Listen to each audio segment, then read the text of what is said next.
আপনি দেখছেন news now, আমরা জানি কোনটা খবর। আগরতলা পুর নিগমের দক্ষিণ জোনের ৪৮ নং ওয়ার্ড এলাকায় আবর্জনার দুর্গন্ধে অতিষ্ঠ সাধারণ মানুষ। আবর্জনা স্তূপের দুর্গন্ধে থাকতে পারছে না বলে অভিযোগ করেন এলাকাবাসী। হাপানিয়া পার্কিং এলাকায় আবর্জনার এই স্তূপে এলাকাবাসী সহ পথ চলতি সাধারণ মানুষের অসুবিধার সৃষ্টি হলেও এই ক্ষেত্রে ৪৮ নম্বর পুর ওয়ার্ডের কর্পোরেটরের ভূমিকা নিয়ে ক্ষোভ প্রকাশ করলেন স্থানীয়রা।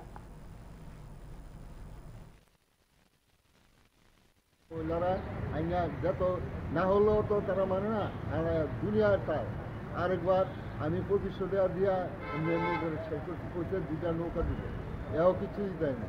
হ্যাঁ, বড় অফিসার আইছিল দুর্গান অফিস থেকে, তারা 10-12 জন আইয়া এমন করছে, এরপরে কোনো কাজ করছে না। একটা ভাঙা ইয়া করে রয়েছে চলি, এটা করছে লইয়া দিব, এইটাও নেয় নাই।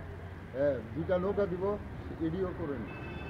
এই মানে মানুষের লোকে দরবার গন্ধে ইহান দেয়, রাস্তাঘাট দেওয়া মানুষ আসতে পারে না, মানে নাকে হাত দেওয়া দেয়, স্কুলের মায়া দেখতে পারে, মানে বিভিন্ন রকমের, মানে যা বলবো এখানে ভাষার কোনো ইয়া নেই।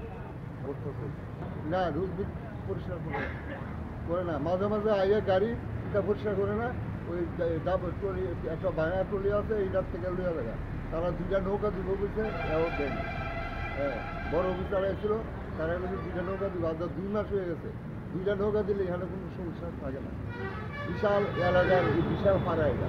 হ্যাঁ, মাছের চাহিদা বেড়ে না হওয়া, এখানে দুর্গন্ধ, এখানে মানে মানে মানে রাস্তা দিয়ে আসা যাওয়ার করার মতো।